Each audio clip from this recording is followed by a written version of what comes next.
Yo, what's up, guys? MVD Nation here, back again from the video, or not video, but I guess podcast, sort of.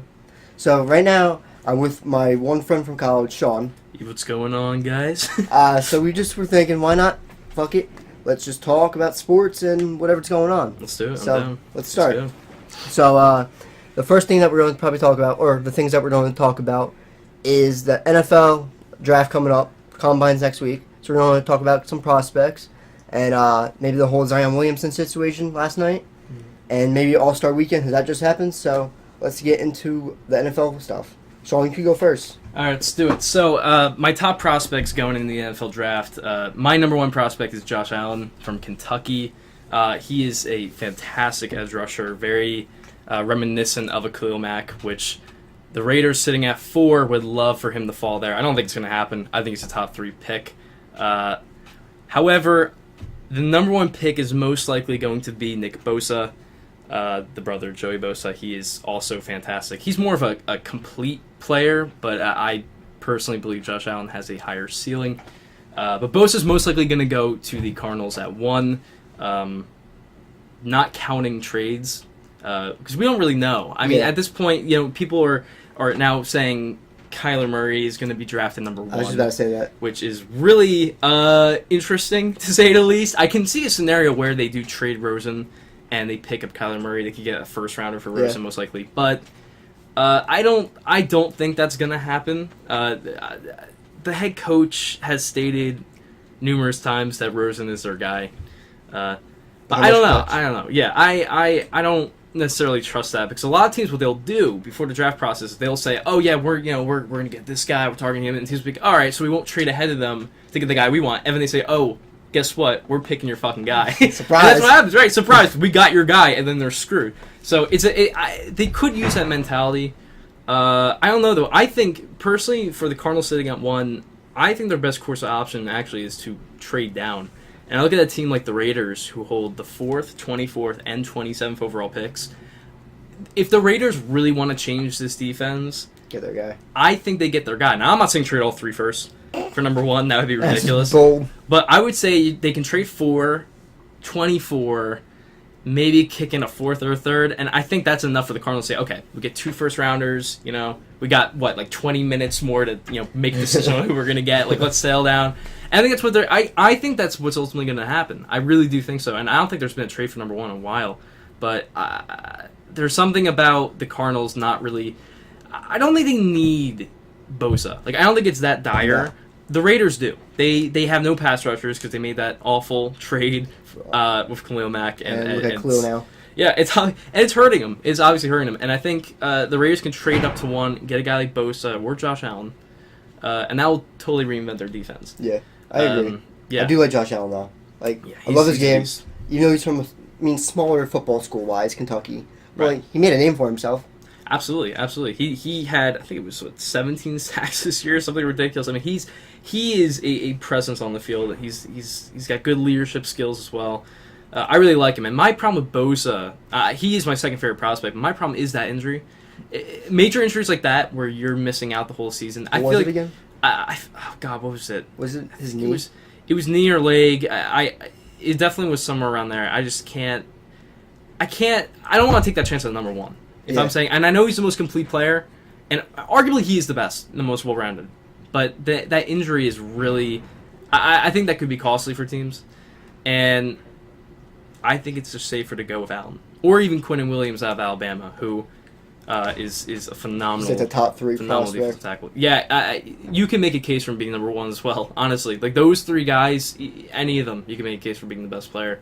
I could even see the Cardinals. I could see a situation where the Cardinals go ahead and get Williams, because they do have Chandler Jones, and I hear the argument that, well, if you get a guy like Bosa, you can just pair him up with Jones. But honestly, I would rather have a big, monster defensive tackle next to Chandler Jones, because I think that creates more pressure. And I think in this free agency, I think you can probably get a decent enough edge rusher just to kind of pair up with Jones and Williams. So personally, I would go Allen or Williams. I think positional wise, I would, if I'm the Cardinals, I'm going Williams. Yeah. But then we got the 49ers, at 2. which could be iffy. My thing with the 49ers, I think they're going to get the leftover. I think it's going to be Allen Ambrose. I don't think they care at this point. No. They're in a good position. Right, and I think they have drafted, I believe, like 4 or 5 defensive linemen in the first round in the past few years, which is ridiculous, and it really hasn't worked out. Solomon Thomas isn't really living up to expectations. Buckner, they're not terrible. They're young. He's okay. They're developing. They're okay. Right, but I think you get a guy like Bosa or Allen, it's going to help that defense, especially in a division with Russell Wilson and Jared Goff, and I think you need a decent enough edge rusher to compete. And obviously the same argument goes for the Cardinals, I think. But yeah. I do want to say something, though. Looking at the 49ers, Jimmy G just came off with a torn ACL. Right. Which, you don't know what's going to happen with that. I mean, they do have a decent running back. What's his name? I totally forget his name. Jerry McKinnon, I think. Or no, did you say 49ers? Yeah, 49ers. Yeah, Jerry McKinnon. Yeah. Okay. Yeah. So, and they also have Matt, whatever his name is. Yeah, Breida. Breida. Or something, yeah. What the hell his name is. I mean, they have a decent offense. Mm-hmm. They have, I don't know who, they have Marquise Goodwin, I think, for one of their wide receivers. I believe so, yeah. He's pretty fast, ex-Olympian. So, I mean, their offense is okay as long as Jimmy G will be all right coming back. But that's a big with ACL, and you don't know. But, I mean, defense-wise, they're pretty decent. Yeah, they have a lot of room for improvement. Richard Sherman kind of digressed this year after being, signed by them. But when the 49ers, I do think edge rusher is the most important positional need for them. Yeah. But receiver is also there. But in this class specifically, there is so much receiver depth that they could wait to the second round. If they really need to, they can wait to the second round to get a receiver. It's crazy. Honestly, the depth in this class overall, discounting quarterbacks, because I don't think it's a very good quarterback class. I realized that. I always said, it was a great quarterback, or it was a decent quarterback class. Mm-hmm. You get the top 2 guys, and then it falls off. Right. And before Justin Herbert from Oregon declared that he was going to stay another year in college, kind of hurt. Already wasn't that great of a quarterback class, and then he drops out, and it's like, shit. Where are we left off with? And it's Dwayne Haskins, and to me, that's really it. He's the only, in my opinion, he's the only surefire quarterback in this draft that will be productive from day one. I think a guy like Kyler Murray is a risk. I think he has star potential. His ceiling is very high. I'm talking Michael Vick levels. I really do think that he can be that kind of playmaker. But again, this size, we have to wait till the combine because we don't know his measurements still. I think they declared that he's 5'10" and a half or whatever, but some are saying that, oh no, he's 5'8". That's a problem. 5'10's already in the shoe. 5'8 is a very big issue. Right. You're a Seattle fan. Exactly. I am a Seattle fan. And Russ is 5'11", and obviously, it doesn't really matter for him, but again, every inch counts, and I think if Kyler Murray measures 2 or 3 inches shorter, right? I don't know, but to be fair, at Oklahoma, he didn't really have that much of an issue, I guess, with that. And I know the NFL is a bigger game, but I don't know. I think he's gonna be okay. Kyler again, he's got good potential. I just don't see him as a top 5 pick. Really, even the top 10, because there is a lot of risk involved, and you have to wait for the combine. I get that, and. However, you said before, Kyler Murray isn't going to be throwing at the combine. Yes, he's not throwing at the combine, which is a little weird for a quarterback, I would say. Yeah. But I mean, it kind of makes sense just because look at all the film he has in college. Mm-hmm. I mean, he won the Heisman. Everyone knows what he could do with his arm. Right. But I think for his combine, what he wants to do, he actually just really wants to show off his 40.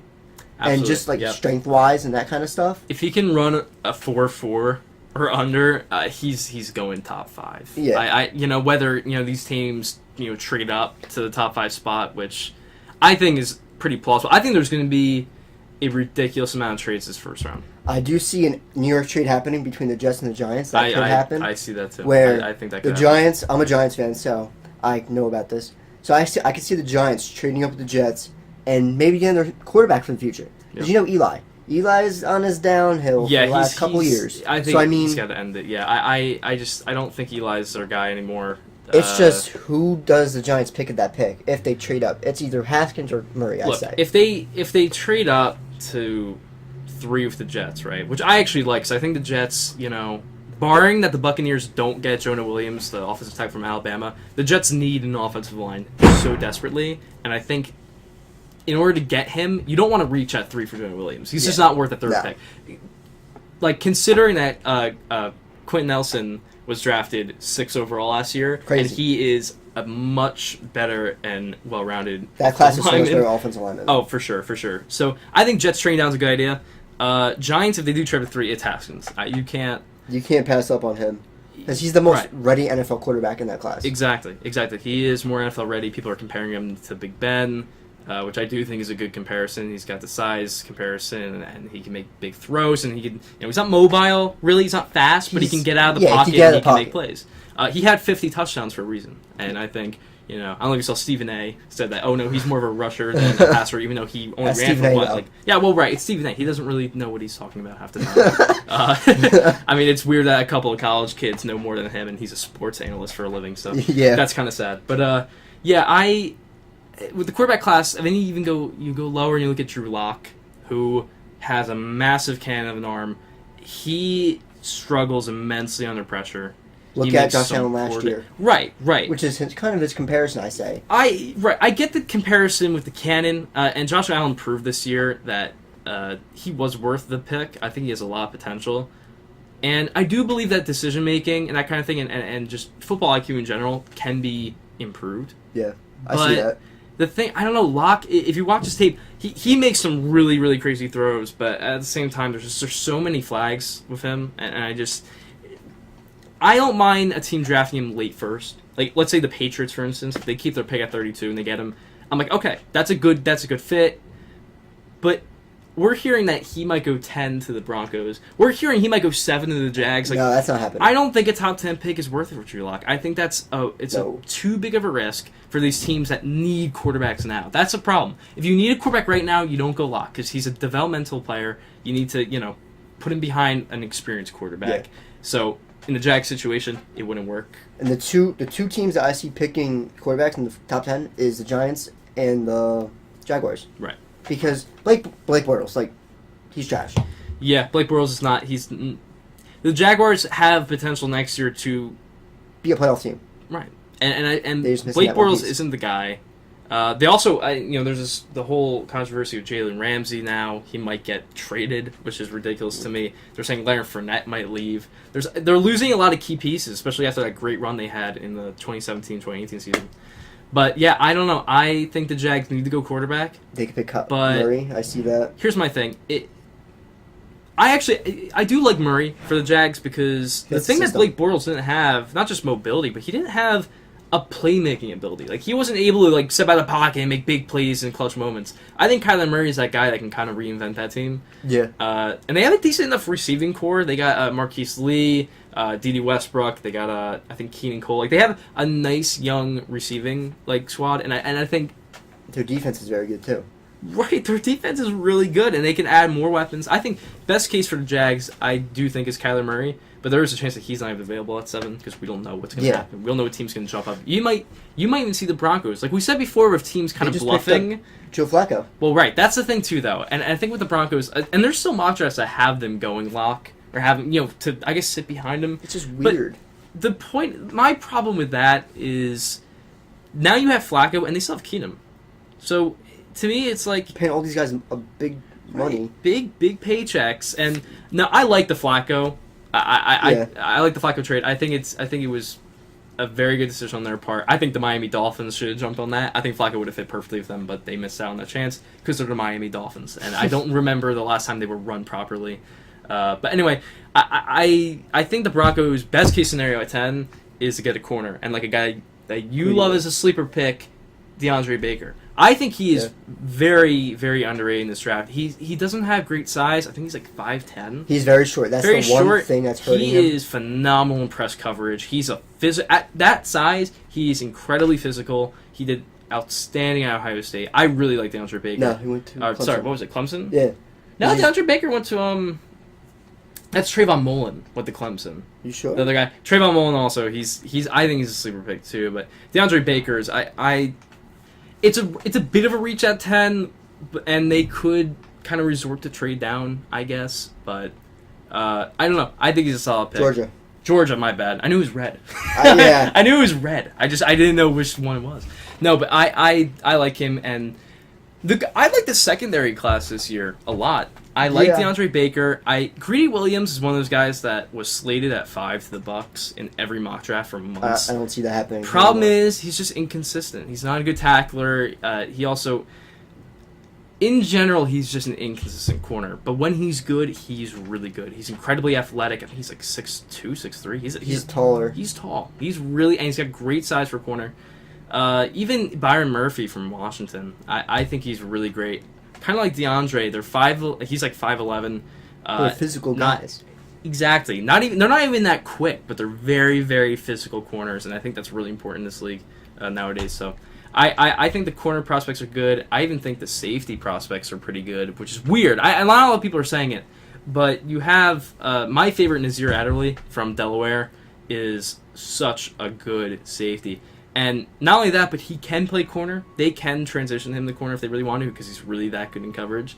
But not only that, I really liked him before the Senior Bowl. Then he lights it up at the Senior Bowl, and now his draft stock is like skyrocketing. Like he might end up being a top 20 pick. It really could go.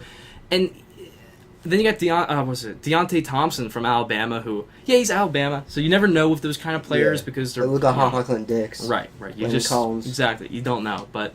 There are a lot of teams in need of safeties. I look at the Packers. I look at Seahawks. Now the Giants without Landon Collins. But there's a lot of depth. You can get Taylor Rapp from Washington, who's a really nice safety. They can get him in the second round. Like there's a lot of depth in the secondary class this year. There's not like a Denzel Ward like there was last year. There's not like that star kind of secondary player, but there's enough there for teams to kind of, reach out and draft him like in the late first, like early second. I want to talk about the Landon Collins thing real quick, just because now the Giants might be in room for might need a safety.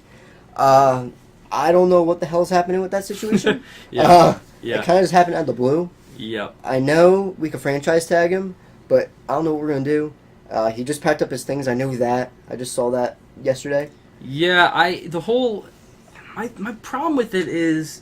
He really is a crucial part of that defense. I mean, he's we won't really have anybody else. We have Olivia Vernon. Right. He might be out there. And he's most likely leaving. So the Giants are slowly kind of falling apart on the defensive end. Kind of sucks, but yeah, and that's why I even think, and I saw a mock draft recently where the Giants I think traded down actually with the Dolphins at 13, and I kind of get it. I mean, the Giants.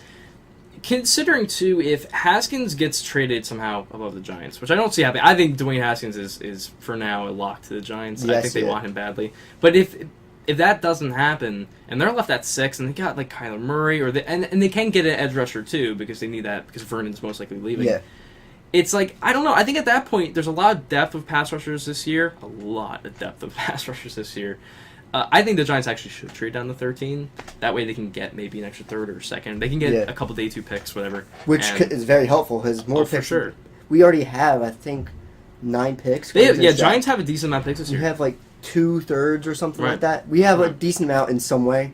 So I mean, any pick helps. It's talent's talent. Right. Like you can find sleepers anywhere. Right. And pass rusher wise, I want to touch on that too. Cleveland Farrell from Clemson. He's one of my favorite players in the draft. And I'm seeing mock drafts where he's dipping out of the top 15, which I think is ridiculous. I had him as a top 5 player, and he is. He was the best defensive end in all of college football last year. Yeah. Undisputably, he was fantastic.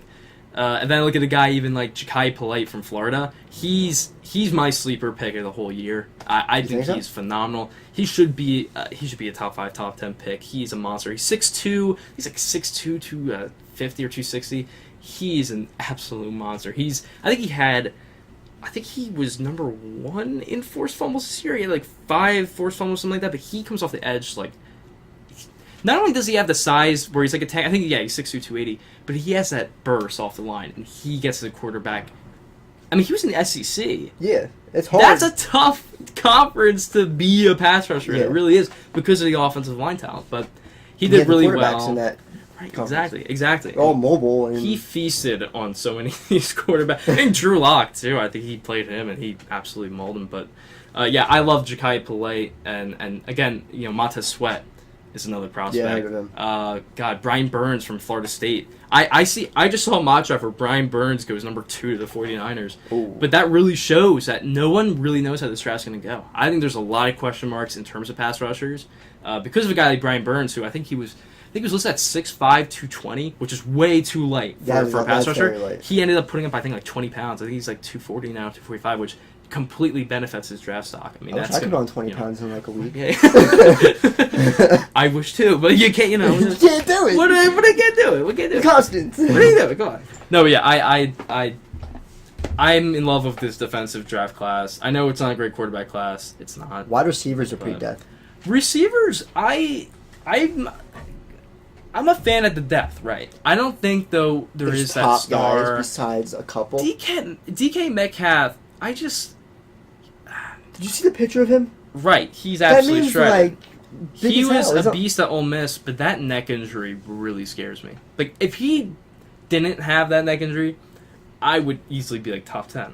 I mean, he's got the size and the ridiculous speed. Like, for that side, I gotta look it up, but he's almost like, what, 6'4", I think? I mean, he is an absolute tank. Look at him. Yeah. He's big as... Not gonna lie, looks like he's taking freaking steroids, but like... Yeah, he's like 6'4", 225, and he's got speed. I mean, funny, he is ridiculous. But the problem is also, people are having issues with that picture because they're like, wait a second, is he too big now? Like, is he like too... Because small, we had or the too situation, I think, with David Boston years and years ago. He was this really, really talented college receiver. And then in the offseason, he put on... I don't want to talk on my ass, but he put on way too much muscle, and then he got injured all the freaking time because he put too much muscle on him. Yeah. So when he was trying to like run, he would literally get injured like that. I think I gotta look it up, but people are like, okay, this is David Boston 2.0, which is not a good sign. No. And these scouts are looking at that like, oh shit, I don't know if we want to risk it. It's funny they're talking about DK. His whole family's offensive lineman. Yeah, that's really. I heard about that. That's My interesting. one friend told me that. Yeah. I'm like, wait a minute, is that why you got so big now? Yeah, That's crazy. Yeah, he's really good from Ole Miss. AJ Brown too. He also went to Ole Miss. He was the number 1 receiver in the class for a while. How they both get? I know. That's what's really interesting about it. They have 2 top receiver prospects. They both get love. Like, I want to know. Yeah, AJ Brown is really good. He's got great size. I think he's like 6'1", 230. Really good size for a receiver. Not insane burst speed in general, but he's got great hands. I'd argue the best hands in the draft class. And then you move on to N'Keal Harry, who played for Arizona State. He was just a playmaker. I mean, you would look at whatever Bleacher Report, ESPN, and you would see him getting all these wonderful catches. And you're like, oh shit, this kid's for real. Odell Beckham. Yeah. My problem is route running ability is pretty mediocre. Like, not mediocre. It's very average. He's not able to create too much separation. But the fact that he's like 6'4" and he's able to make these ridiculous catches, it's scary. And he's got decent speed. I don't know though. I don't know what his ceiling is. Again, that big playmaking ability is definitely good, but I don't know if he's worth a really high up first round pick. But yeah, the receiving class is loaded, and they got Marquise Brown from Oklahoma. I think it's Antonio Brown's cousin. Really? He's got insane speed. He's really good, but I think I just read that he's actually not attending the combine, which is big because a lot of teams want to see his 40 time to see if the speed holds up, and he's not attending, which I think is really big. I don't know why, as a receiver, like a skill player like that, you wouldn't want to go to the combine and just do the 40 or do the drills. That's important, especially the agility drills too. I mean, that's really important for a speedy receiver like him. But no, he's really solid. My favorite offensive sleeper of the draft is this kid named Anthony Johnson from Buffalo. I heard of him. I've been a fan of him for the past almost a year because I remember last year hearing about him. Like, oh, let me check him out. I mean, he is arguably the best route runner in the entire draft class, which is crazy because he's a projected 3rd round pick. But he's a fantastic route runner. Again, though, like a lot of the other players, like AJ Brown, not insane speed, but with him, the reason why he's not considered a 1st round talent is because of the speed, and it kind of. It's funny though because when it comes to speed, like receiver prospects in that regard, John Ross, look at him. It's a lot. Last year. Right. He's not broke the record, but we don't know what his projection is going to be like. But my thing is, a lot of people relate speed to separation with receivers, but you need route running. Right, Anthony Johnson kind of defies that because he's a great route runner. But right. Just won a Super Bowl. Yeah, and he MVP. Yep. Look what he did. And he's all about Exactly. route running. He's a All small about route white running. guy. Right. And he won Super Bowl MVP, right? And Anthony Johnson, I think he's about 6'1". He's got good size. Behind AJ Brown, I'd argue he has the best hands in the class. Like, watch his tape from Buffalo.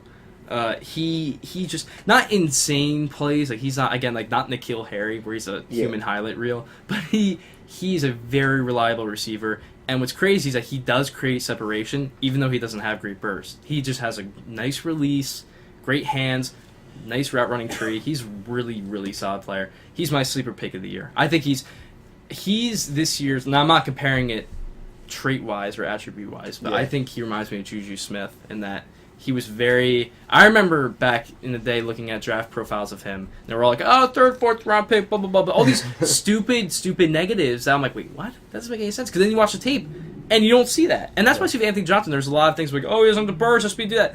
But you watch the tape, he's able to break tackles. He's able to create plays after the catch. I don't know. He's my sleeper pick of the year. I love Anthony Johnson. Watch out for him. I actually got two offensive sleeper picks.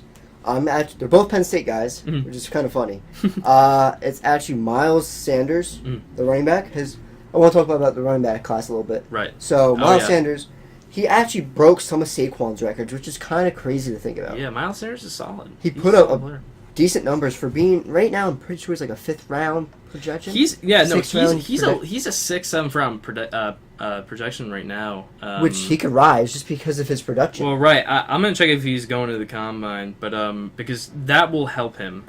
Because again, like he isn't a Saquon Barkley or no, but the he combine did put up decent numbers right. to where he could actually get drafted and playing a team. Look at all the running backs getting hurt nowadays. Like anybody can step up.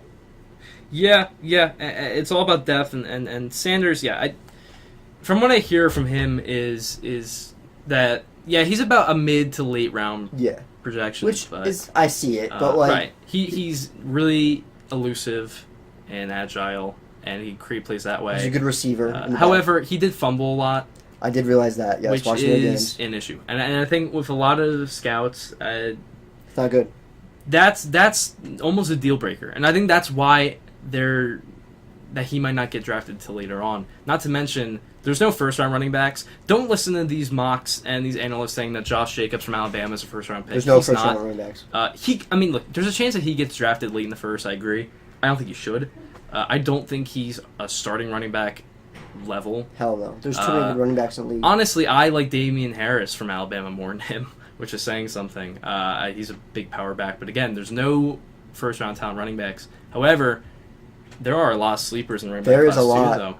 Because looking at it, I was looking at it before, and there's just so many guys that could be like mid picks. Mm-hmm. It's crazy, just because like there's no first round talent. There's some second guys, but then after like that round, the second round, anybody could go. Yeah, thinking about it, I agree. just because there's so many guys. There's guys from like unknown schools too. Thinking about it, there's like Toledo. Well, it's a decent school. But like it's still smaller schools that are like coming up. Yeah, like you have. I was looking at it before. You have Slippery Rock. That's just like a weird school to think about for football. You wouldn't think. Yeah, it's funny. Barely even knew that school existed. Yeah. So there's a lot of small school players. My favorite's Darrell Henderson from Memphis. He's 5'9", but he is. I'm pretty sure he was. Let me see. Yeah, he was second in college football in rushing yards. Really? Behind Jonathan Taylor from Wisconsin, who will be a top 10 pick in next year's draft. Just watch out for him. But yeah, Darrell Henderson had I think over 2,000 combined. Or no, yeah, he had like 2,600 combined yards, something like that. But that's crazy. Darrell Henderson's crazy. Watch his tape, guys. Again, Memphis isn't known for football, and I think that's a reason why a lot of that kind of the draft stock falls. Because he didn't play against top tier teams. I hate that notion because there are so many. UCF is that division, I know that. Well, right, but I think with a lot of draft prospects, I think the idea of they didn't play these kind of schools or whatever is I think you throw out the window. There have been a lot of football players in recent years from small schools. A lot of legends too. Thinking about it. Exactly, and I think that's an issue. Like I think they have to stop evaluating players based on where they went and just evaluate on how they played. I think you even look at what's his face? There's an edge rusher, Jalen Ferguson, who is Sadly, Jalen Ferguson's not attending the combine. Apparently, he got in a fight his freshman year. He was 18. That's good. And like it wasn't even a gruesome fight or anything, but they wrote him up for it, and he can't attend the combine because of it. Which is kind of stupid in a way. It's very stupid. It's you're accounting for something he did when he was 18. You know, people change. We do dumb decisions like. Right. It's dumb, and he's 23 now. He played for Louisiana Tech, Okay. which again, yeah, not a big school, but play, but if I remember correctly, he led the NCAA, the entire freaking country in sacks. That's crazy. That's crazy. And it's not for no reason. Yeah, 17.5 sacks. He's 6'5", 260. Big boy. Really great bull rusher. Just he's a really solid player. And if he falls to the second round, that's a steal for any team. Any team. I mean, honestly, I think he actually tied for sacks with Josh Allen, which says something. Is a top 5 prospect. Right. Potentially the best prospect in the draft. So. Yeah. Jalen Ferguson, watch out for him. Even Jeffrey Simmons from Mississippi State, who is, I think he was charged with assault or something on his girlfriend, which is fucking, I mean, what, dumbass. But he was a projected top 15 pick. Now he might not go to the second round, or he'll probably drop to like the second round because he's not going to the combine either. Yeah. He got disqualified. And teams are going to look at that and say, well, his off-field issues, they have to take into account. They don't want that kind of player on their team. Even though he is arguably behind Quinn Williams and Ed Oliver, who I want to talk about in a second. He's the third best defensive tackle in the draft, but he might fall because of off-field issues. Yeah. So. I actually want to talk about one thing, Mm-hmm. how he was talking about like players getting in trouble, whatever. Right. So do you guys watch the series Last Chance U? This is one of my big sleepers, defensive side. Dakota Allen from Texas Tech. Okay. He got in trouble his freshman year. I forget what it was for, but it's on Netflix. You can watch it. Right. And he got kicked off Texas Tech, went to Mississippi something, I forget. But JUCO. And looking at it, after dominating in the JUCO level, he was able to go back to Texas Tech. They they signed stuff, and were able to make him come back. He is one of my biggest sleepers. I say he could go third round for a linebacker. Yeah. Which is looking at his story, it's awesome.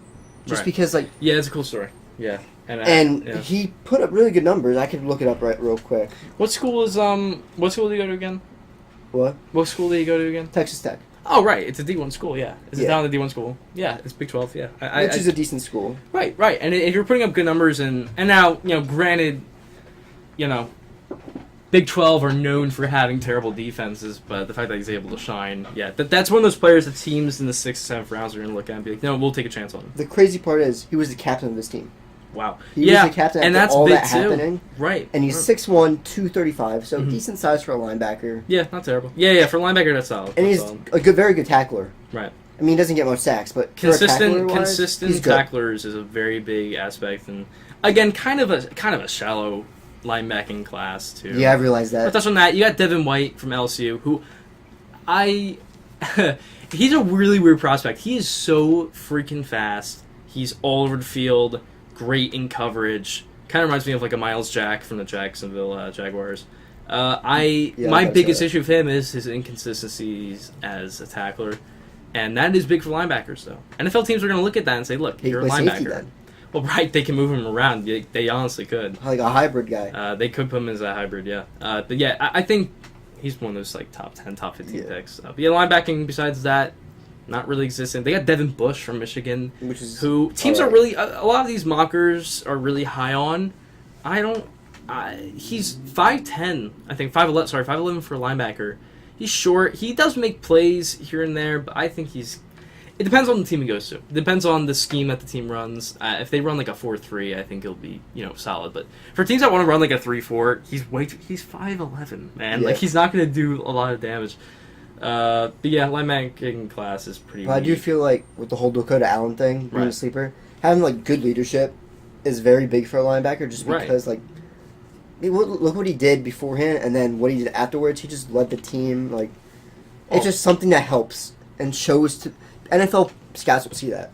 Right, and NFL teams will see leadership is a very big aspect of their when they're analyzing a player. They don't want just a great player; they want a great leader. They want a good personality, somebody that loves of the team, especially in a position like the linebacker, which is a very big position in terms of leadership. You kind of need it to be. they're the anchor of the defense. So, they need to be able to keep it together and get their team ready. And so, yeah, I agree. I like that. I like that pick. I like that sleeper pick. Yeah. And I think, he'll probably go in the later rounds, but he could probably end up being a rotational player next year. I see it. Maybe starter down the road. Maybe. Yeah. I mean, they'll have to see, but he's a rotational guy. But his ceiling is, I'd give him NFL starter. But this is a really weird but interesting draft because there's a lot of players with question marks. Again, like a guy like Jeffrey Simmons, and you have all these, Jalen Ferguson. And there's a lot of players where, a lot of different quarterbacks. Drew Lock, even Daniel Jones, Will Greer.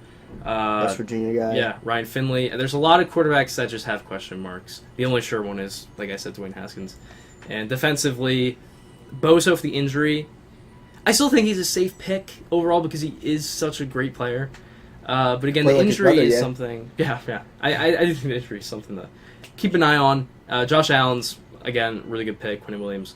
I just want to touch on Ed Oliver real quick from Houston. Before the draft process, I think it was in the fall, he was the number one pick. He was going to be number one. I saw that, yeah. He doesn't have amazing size. Neither did Aaron Donald, who is the best defensive tackle in all football. So you can't really make that argument anymore. But Ed Oliver is an absolute beast. He's a tank. I love him. If he dips out of the top 10, expect several trades going up because teams are going to want him. He's a playmaker. I really dig him. He's a really good player. And we'll see how he goes. Watch out for, I'm just going to give you a few players. Again, Ed Oliver, Jalen Ferguson, Ja'Kai Polite, Anthony Johnson, and I would say N'Keal Harry, because he's one of those receivers, he's a big playmaker, so he can go top 15, top 20, but he can also dip because he's kind of just singular to that. Like, he's just, he's that big playmaker guy, but he's not really a special route runner or anything like that, so we don't know how he's going to fare that way. So watch out for those 5 players. I think, especially during the combine process, I think it's really important. Also, Kyler Murray in terms of the 40. As you say, he's not going to throw, which sucks, but you can rely on tape for that kind of thing. With the 40, it's a really good indicator into seeing how fast these players can run, especially for Kyler Murray. If he runs under a 4.4, he's a lock for the top 7. I'll give him. He won't get past the Giants or Jags. No. I do want to talk about one quarterback real quick, though. Another Penn State guy, Trace McSorley. Yeah. He had a choice last year to come into the draft early. Mm-hmm. He decided not to, so he finished off his career at Penn State. He was a leader of that team, obviously. He is kind of smaller, I know that. Right. But he does have some skills, obviously. He played quarterback for Penn State. Yeah. And he's a decent runner. He's a very good balanced quarterback. It's just decision making, which is a big thing, obviously. Yeah, looking at his stats. With Trace McSorley, the problem was he should have declared for the draft last year. He would have been a mid-round pick. Now there's a lot of rumors going around that he won't even get drafted.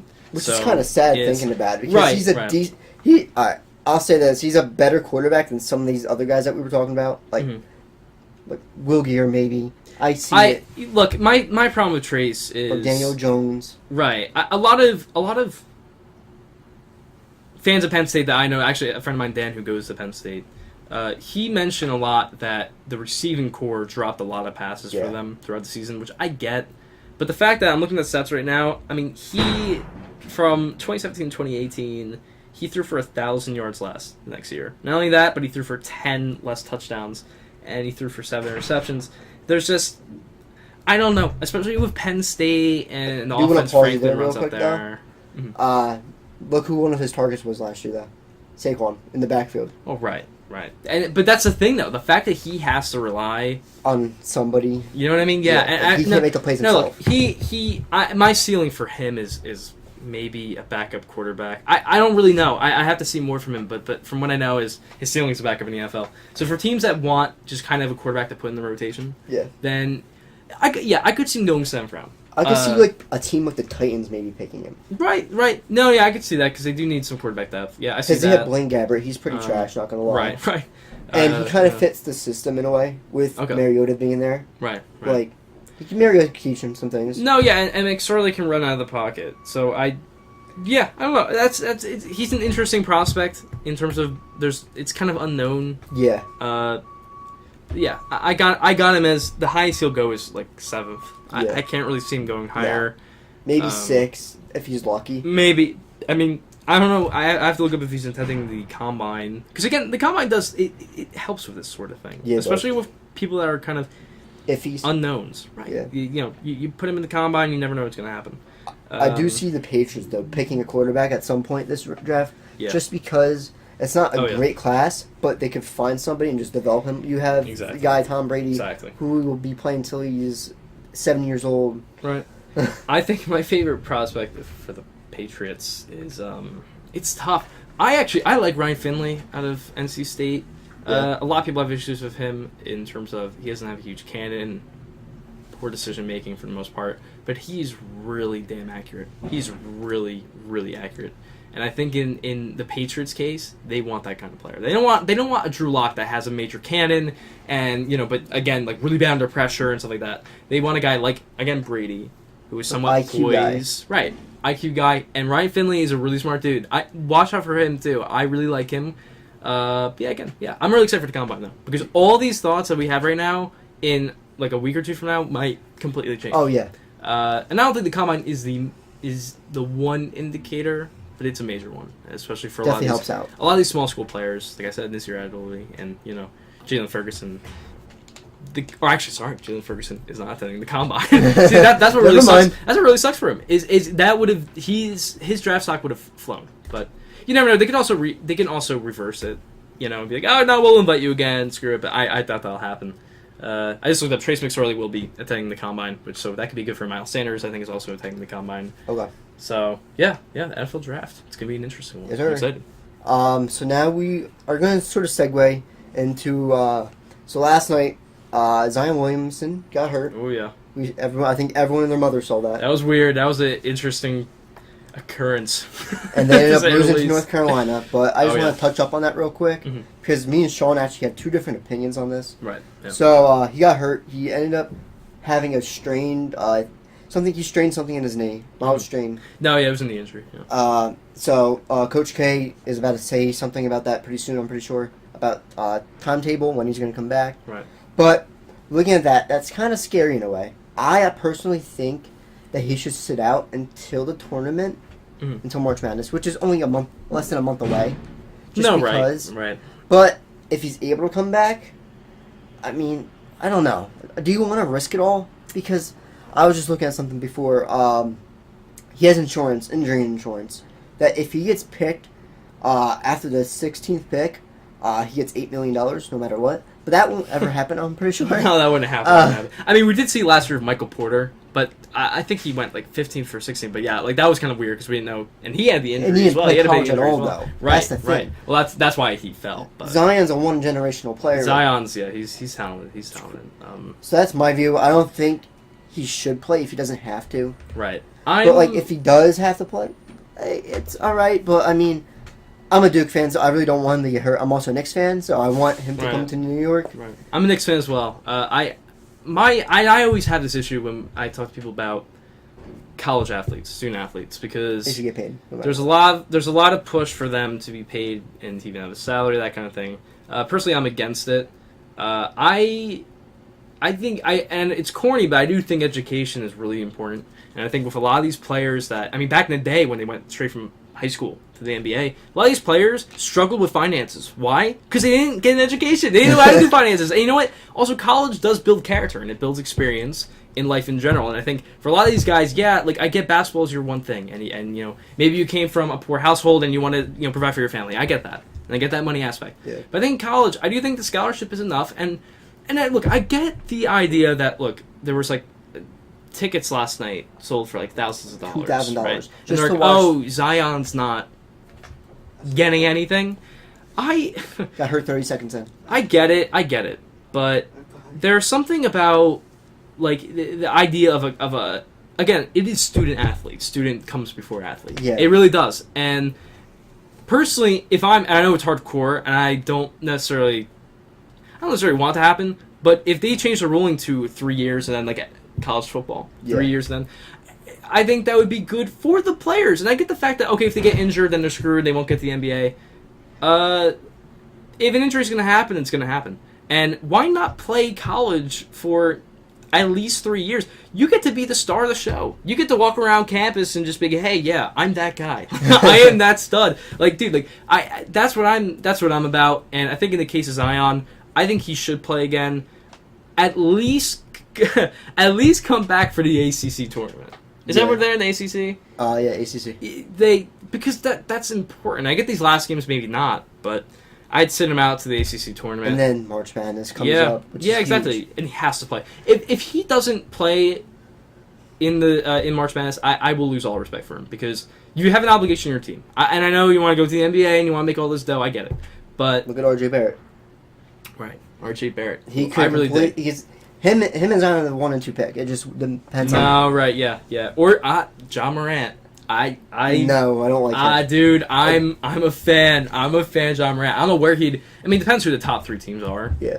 Talent wise, he's in my top 3. But yeah, I give that top 3. My only problem with John Morant is that he's such at like a low school. That who does he play? Murray State. Yeah. I get it. That's like Damian Lillard back in the day. I get it.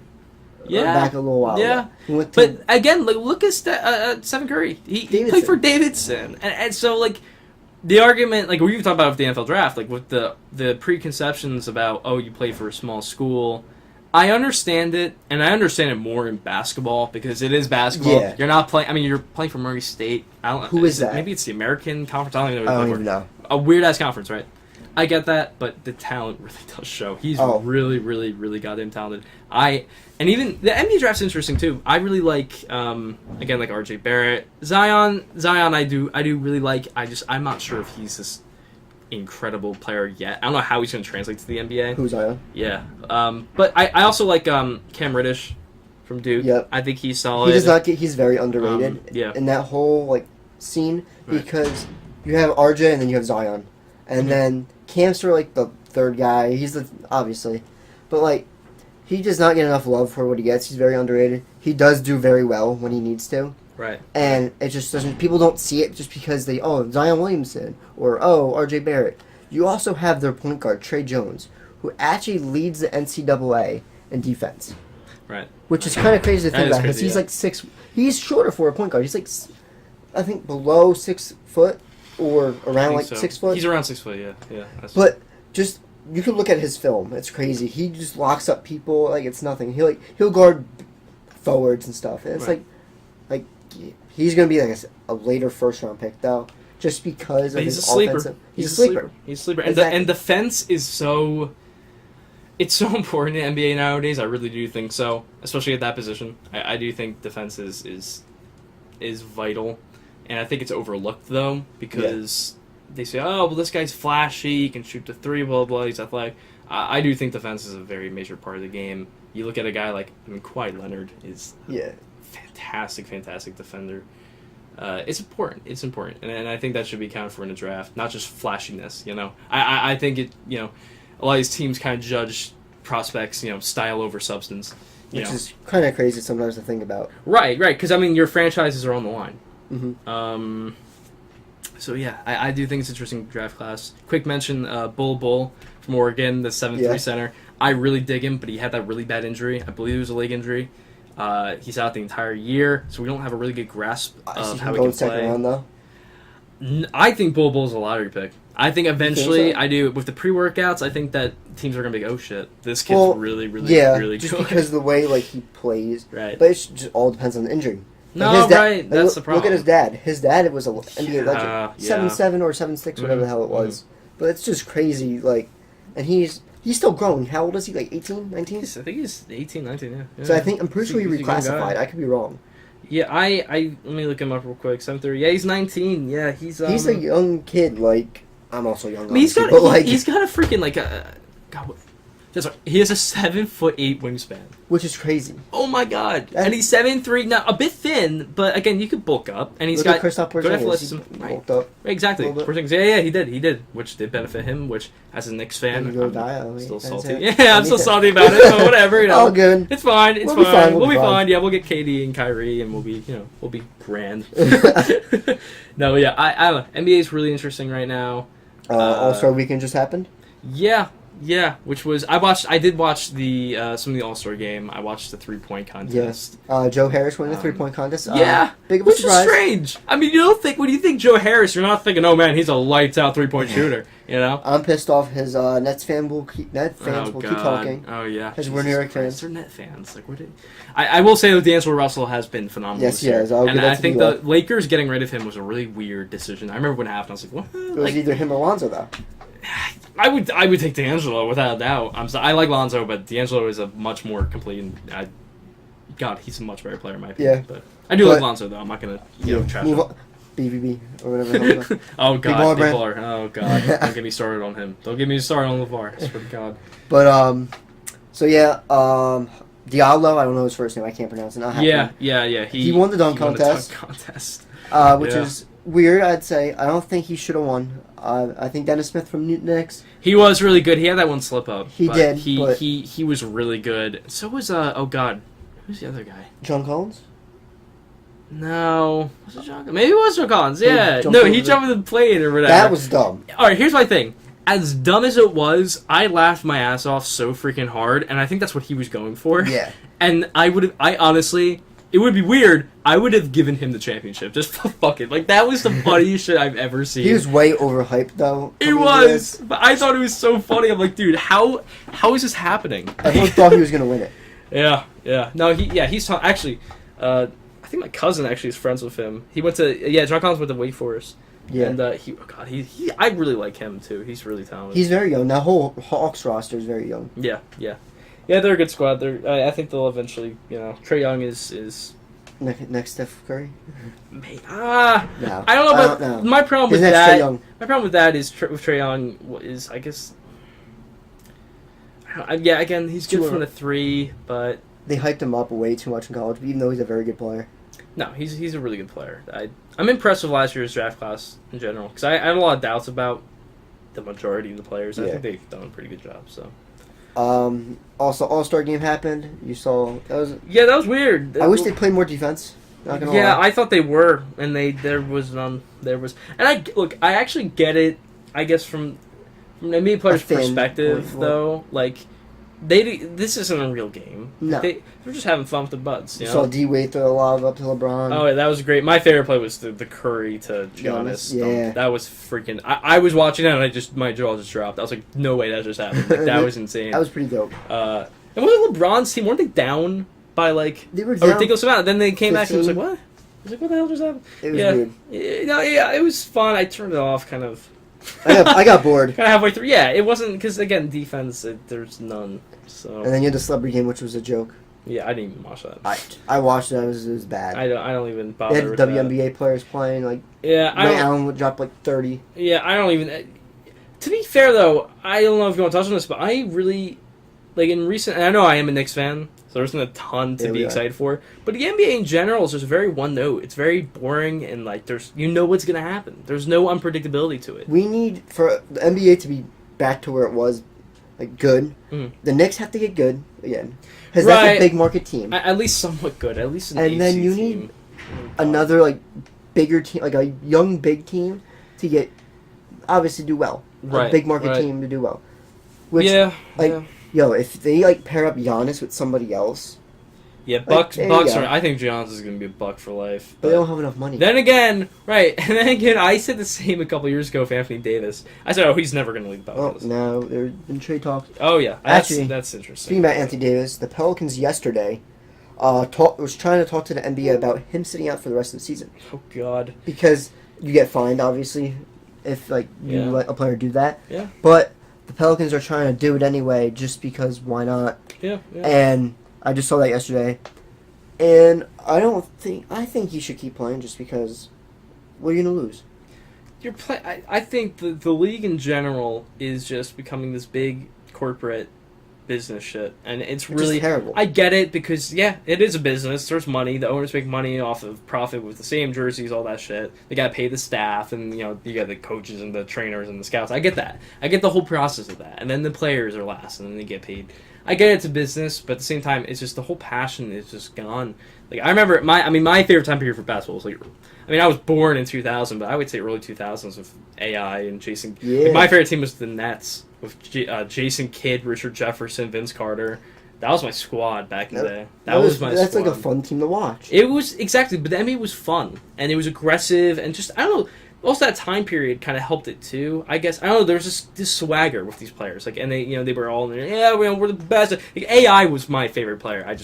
He was so fun to freaking watch.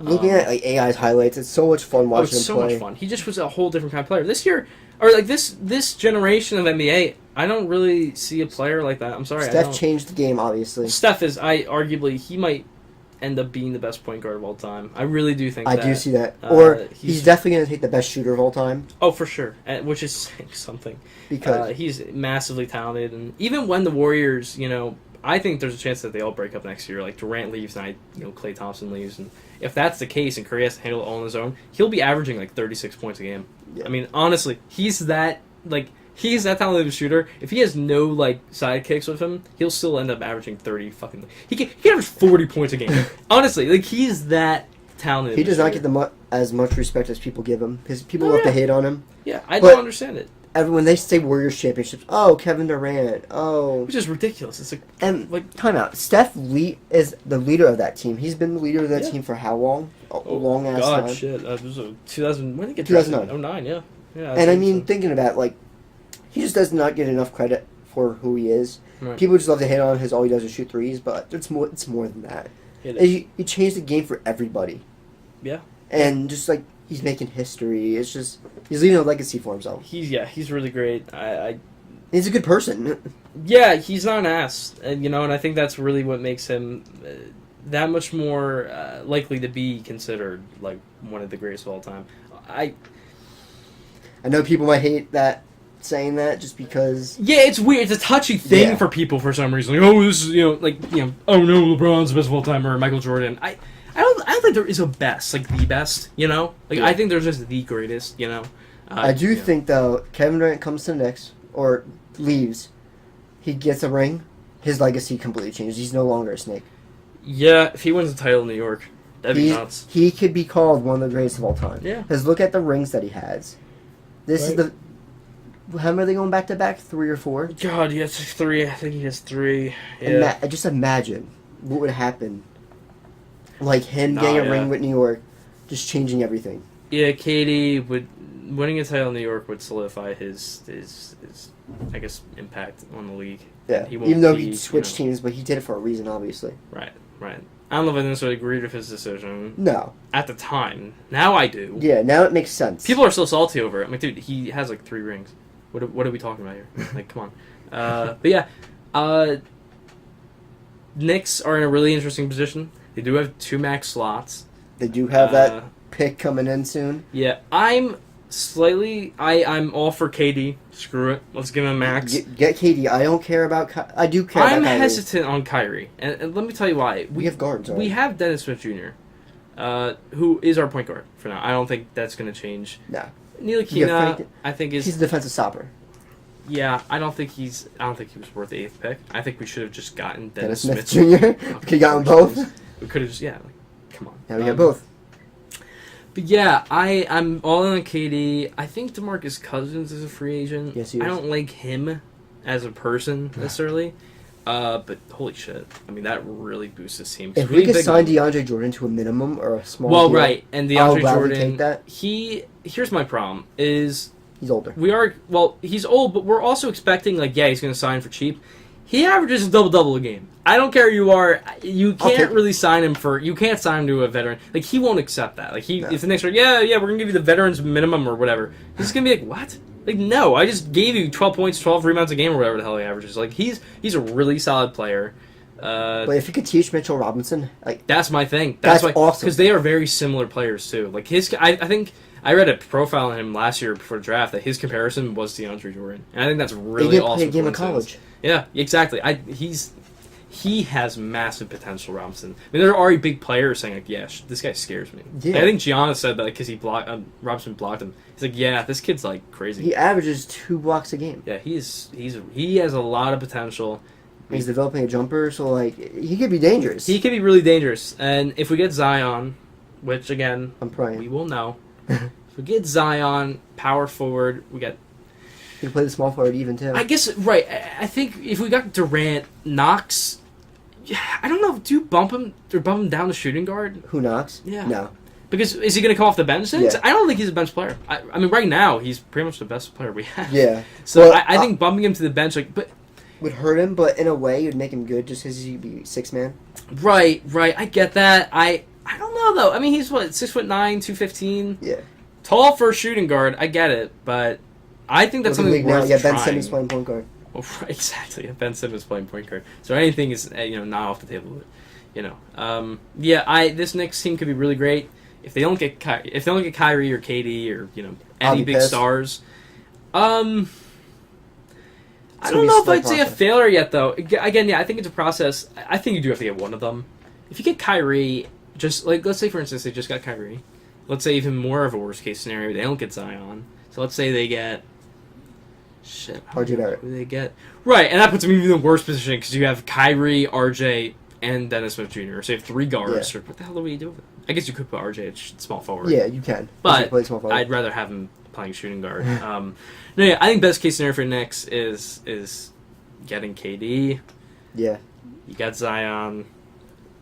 You got That's a playoff run right there. Yeah, you got DSJ, and then shooting guard and center's but iffy. I mean, hopefully you keep Jordan.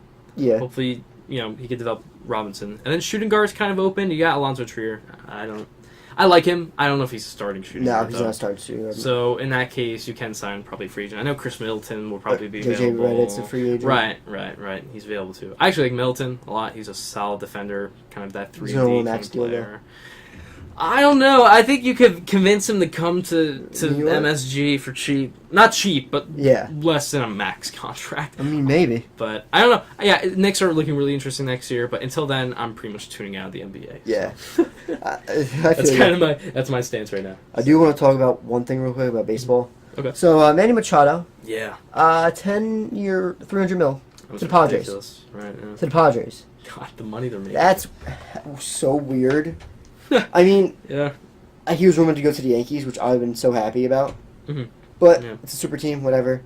That man's making a butt ton of money. Good for him. Yeah. He's one of the best baseball players to play the game right now. I give that to him. Yeah. So, I mean, I guess he deserves it. So that about him making all that money. Ridiculous. Crazy. I mean, baseball, like the money these guys are making is... It's all guaranteed. Yeah, right. That's the thing with baseball that football. I find so interesting. Compared to the NBA and the NFL, you get injured, you're fucked. But with MLB, it's no. Like, you get your money. It doesn't matter if you get injured. It's all guaranteed. There's some clauses, but it depends on the player. But it's so much better than the other leagues. I think the other leagues... Well, the NFL can't really afford that because there's so many players and there's so many injuries. The NBA, I'm surprised they don't have that. If you really think about it, I mean, there's, 13, 14 players in the roster? Yeah. I think you can, And not to mention, again, like these players are getting 10-year, $300 million. It's crazy. It's like Alex Rodriguez money back in the day. Right. I mean, that's like $30 million a year to swing a baseball bat. I mean, I'm not trying to discredit baseball, but it's it's not an incredibly high maintenance job, to be fair. Especially like compared to, let's say, football, where you're really putting your body on the line. Concussions, all that. Right. Which, I mean, that's concussions is a whole other thing. We'd have to get into a different time. Yeah. But I have a whole thing with that, and the NFL kind of not doing much about Like it. the whole thing about Kyler Murray. Well, Why he picked football over baseball. I honestly think he should have picked baseball. Same. Just for because. him, I mean, for the fans and me personally, I'd love to see him play football. A kid that fast with a cannon like that could be dangerous. But at the same time... Smart decision, baseball. Oh, right, baseball. You're getting all this money. He got drafted by the A's, who are... They're rebuilding. I like their organization. They're young. I love Moneyball. I think it's a great movie. I love that movie. Billy Bean is still the general manager. And it's a good organization. So... Yeah, I don't know, and he still can change his. Can he still like? Is he still? He can't change his. Once he signs his name to a contract, right, it's done. Right in the NFL, right. But like as of right now, like let's say like right now, if he wanted to say, oh no, I'm gonna do baseball, he could do that, right? Yeah, he can. Because the A's, they're still like we'll welcome you with open arms. Once he signs his name on any like an NFL contract, right, he can't switch it, right? It's not like Bo Jackson. Which. Think of a scenario where, I don't know if this can happen, I don't really know the rules with the NFL draft in this regard, but if he were to get drafted by a team, let's say the Giants at 6, and he's like, nah. I don't know why he would say nah, but... Which is crazy, because if he's like, no, I changed my mind, I'm going to play baseball, the Giants just got fucked. They just yeah. lost a first-round pick, and they can't do anything about it. Which is funny. They can't put any and nothing legal. They can't do anything, which is crazy. Which is imagine that. And again, though, and I think you actually should add that to the list of flags with him. Like I know it's a very. That's what I'm scared about. That's why I don't want my Giants to pick him. Right. But I do like him as a It prospect. most likely won't happen, but the fact that it can happen is really scary. And again, it can happen with any other player, but not in this situation. It's Kyler Murray. He wants to play baseball, wants to do football. He can play both. And you know what? And I think he was on, I forget what talk show, but he pretty much didn't answer the questions. He said, "Oh, you're gonna do baseball or football?" And he kind of stayed silent. It was really awkward the whole time. I think it was a very hard decision for him to choose, though. I get, but the fact that he didn't address it at all, it's concerning. When I saw the interview, I was like, "Oh shit!" Like my thoughts on him kind of declined, but we'll weird. see. We'll see. We'll see. We'll see after the combine. We'll see after all this shit. And, Where are we at?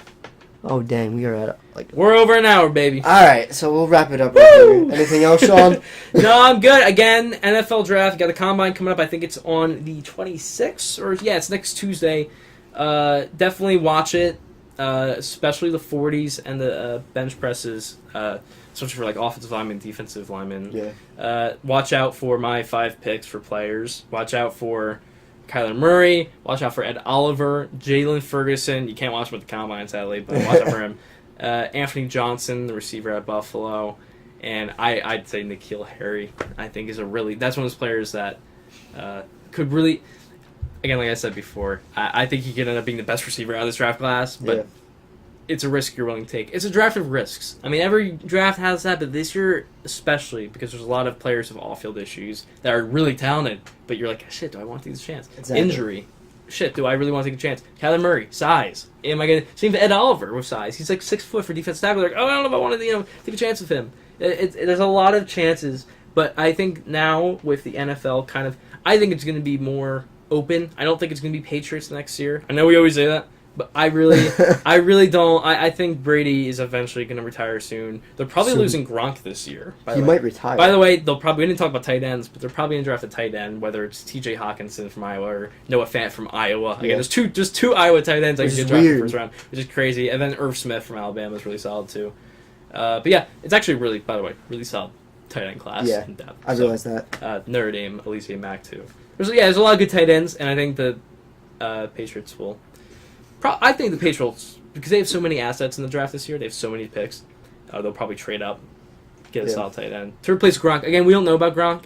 Watch out for that too. Watch out for Gronk, because if he retires, that changes the way the Patriots are going to draft. Because hell yeah! If that's the case, they're going to probably draft a tight end first, and then they'll probably get a quarterback second. Well, quarterback class is so iffy. There you go. Right, and my thing, I'm calling it right now. I'm just predicting right now. I hope this would be cool if it happens. But I got the Patriots going with T.J. Hawkinson. I think they'll probably trade up with Seattle at 21. They'll get him, and then in the second round, if they still keep it, if they trade him, I don't know how that would work. But if they keep their second round pick, they're going to go Will Grier out of West Virginia. He's going to be their franchise player. All right. Right well, now. We'll see what happens. We'll see what happens. Yeah, it's going to be fun. It's a really, really interesting draft. All right. Well, next week we have the combine, so we'll probably talk about that afterwards. Oh, yeah. We got a lot to talk about. Heard about all the basketball news, baseball news. Yep. So I hope you guys enjoyed this. This is brand new. Decided, this is fun. Let's do it. This is fun, man. I had a really good time. This is something I'm going to look forward to. Thank you, Sean, for coming on. Absolutely. Maybe occasional thing. My pleasure. Yeah. All right, guys. Hope you guys enjoyed this. Please leave a like and subscribe for more. Peace, guys.